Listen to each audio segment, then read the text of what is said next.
الحمد لله رب العالمين والصلاة والسلام على سيد المرسلين وعلى آله وأصحابه أجمعين أما بعد أعوذ بالله من الشيطان الرجيم بسم الله الرحمن الرحيم من سر أن يستجيب الله له عند الشدائد والكرب فليكثر الدعاء في الرخاء۔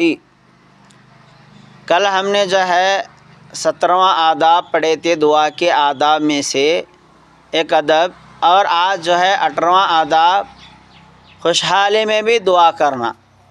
حضرت ابو ہریرہ رضی اللہ تعالی عنہ سے مروی ہے کہ رسول اکرم صلی اللہ علیہ وسلم نے فرمایا، جو شخص چاہتا ہے کہ اللہ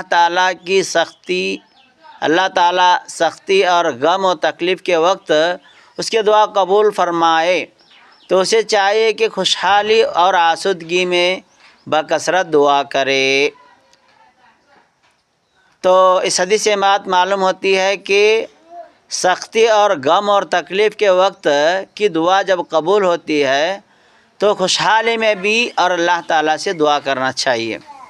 اور اسی طریقے سے دعاؤں کے آداب میں سے ایک ادب 19واں ادب جو ہے گناہ اور قطع رحمی کی دعا نہ کرنا۔ گناہ کا کام کرنے، قطع رحمی بولے تو رشتہ داروں کی توڑنے کی جو ہے کام، رشتہ دار جو ہے توڑنے والی باتوں سے جو ہے دعا نہیں کرنا ہے۔ حضرت ابو ہریرہ سے مروی ہے کہ رسول اکرم صلی اللہ علیہ وسلم فرمایا کہ لا یزال یستجاب للعبد ما لم يدع باسم او قطیعۃ رحیم، بندے کی دعا اس وقت تک قبول ہوتی رہتی ہے جب تک کہ گناہ اور قطع رحمی کی دعا نہ کرے۔ اور اسی طریقے سے 20واں ادب یہ ہے کہ دعا کے لیے ہاتھ اٹھانا۔ دعا میں جب ہم ہاتھ اٹھاتے ہیں تو دو طریقے اس کے اندر بتائے گئے ہیں، بغیر ہاتھ اٹھے بھی دعا کرنا درست ہے اور ہاتھ اٹھا کر بھی جو ہے دعا کیا جا سکتا ہے۔ ہاتھ اٹھانے کے لیے اس کی دلیل یہ ہے کہ حضرت سلمان فارسی رضی اللہ تعالیٰ سے مروی ہے کہ رسول اکرم صلی اللہ علیہ وسلم نے فرمایا کہ بے شک تمہارا پروردگار بہت حیا اور کرم والا ہے، جب اس کا بندہ اس کی جانب دعا کے لیے اپنے ہاتھ اٹھاتا ہے تو اپنے بندے سے شرم کرتا ہے کہ اس کی دعا اس کے ہاتھوں کو خالی واپس لوٹا دے۔ اور اسی طریقے سے دوسری حدیث یہ ہے کہ دعا استسقاء میں رسول اللہ صلی اللہ علیہ وسلم سے ہاتھ اٹھانا ثابت ہے۔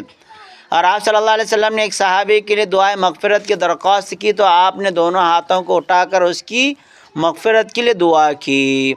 ان تمام احادیث سے بات معلوم ہوتی ہے کہ ہاتھ اٹھا کر دعا کرنا اللہ کے نبی صلی اللہ علیہ وسلم سے ثابت ہے۔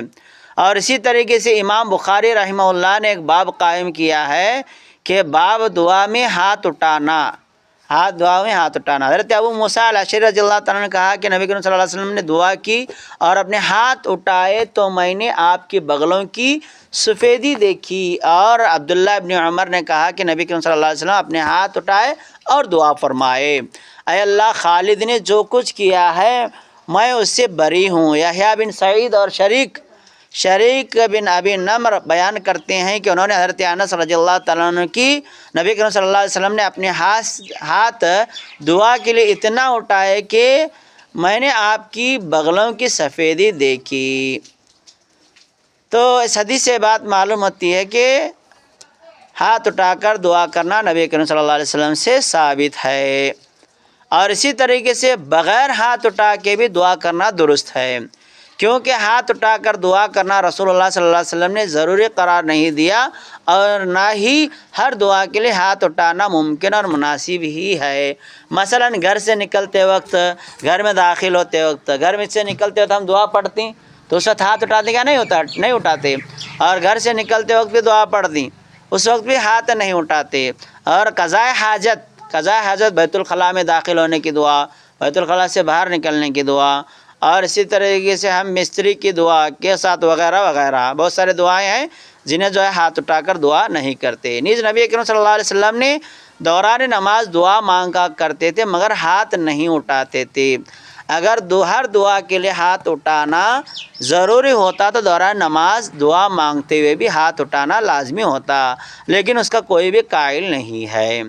تو ان دو باتوں سے بات معلوم ہوتی ہے کہ ہاتھ اٹھا کر دعا کرنا بھی ثابت ہے اور بغیر ہاتھ اٹھائے ہوئے دعا کرنا بھی درست ہے۔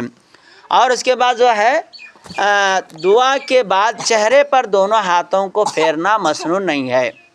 دعا کے بعد جب ہم دعا کرتی ہیں، دعا کے بعد اس طریقے سے اپنے ہاتھوں کو چہرے پر پھیرتے ہیں، یہ نبی کریم صلی اللہ علیہ وسلم کی سنت سے ثابت نہیں ہے، کیونکہ کسی بھی صحیح حدیث سے یہ عمل ثابت نہیں ہے کہ اس لیے کہ دعا کے بعد ہاتھ چہرے پر پھیرنے کے بجائے نیچے گرا لینا چاہیے۔ جن روایت میں چہرے پر ہاتھ پھیرنے کا ذکر ہے وہ کمزور ہیں اور ثابت نہیں ہے، جیسا کہ چند جو ہے یہاں میں حدیثیں آپ لوگوں کے سامنے ذکر کرتا ہوں۔ حضرت ابن عباس رضی اللہ تعالیٰ سے مروی ہے کہ رسول اکرم صلی اللہ علیہ وسلم نے فرمایا، تم اپنی ہتھیلیوں کے باطن یعنی اندرونی حصے کو پھیلا کر سوال کرو اس طریقے سے، اور ان کے ظاہر سے سوال نہ کرو، اور جب تم دعا سے فارغ ہو جاؤ تو اپنی ہتھیلیوں کو اپنے چہروں پر پھیر لو۔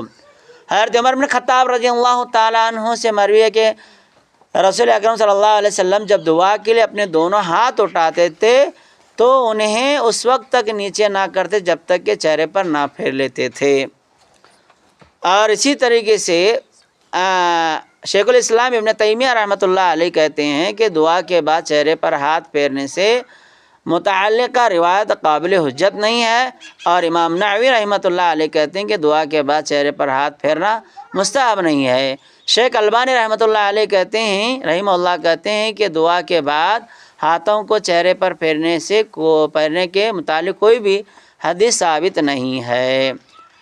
تو دعا کے بعد شیخ ابن باز رحمہ اللہ دعا کے بعد چہرے پر ہاتھ پھیرنے کے متعلق صحیح احادیث وارد نہیں ہوئے، بلکہ اس ضمن میں صرف ایسے احادیث وارد ہوئے ہیں جو ضعیف سے خالی نہیں ہے۔ اس لیے زیادہ راجح اور زیادہ صحیح یہی ہے کہ دعا کے بعد اپنے دونوں ہاتھوں کو چہرے پر نہ پھیرا جائے، دعا کے بعد اپنے دونوں ہاتھوں کو چہرے پر نہیں پھیرنا چاہیے۔ تو یہ چند آداب تھے میں نے آپ لوگوں کے سامنے بتایا۔ تو یہ 20 آداب ٹوٹل جو ہے دعاؤں کے آداب میں سے 20 آداب ہیں، تو آپ لوگوں کے سامنے ذکر کیا گیا۔ اللہ تعالیٰ سے دعا کرتا ہوں کہ اللہ تبارک و تعالیٰ ہمیں ان تمام آداب سے جو ہے آداب پر عمل کرنے کی توفیق عطا فرمائے۔ اللہ تعالیٰ جو ہے ہمیں صحیح طریقے سے اللہ رب العالمین سے دعا مانگنے کی توفیق عطا فرمائے۔ سبحانک اللہم و بحمدک اشہد ان لا الہ الا انت استغفرک و اتوب الیک۔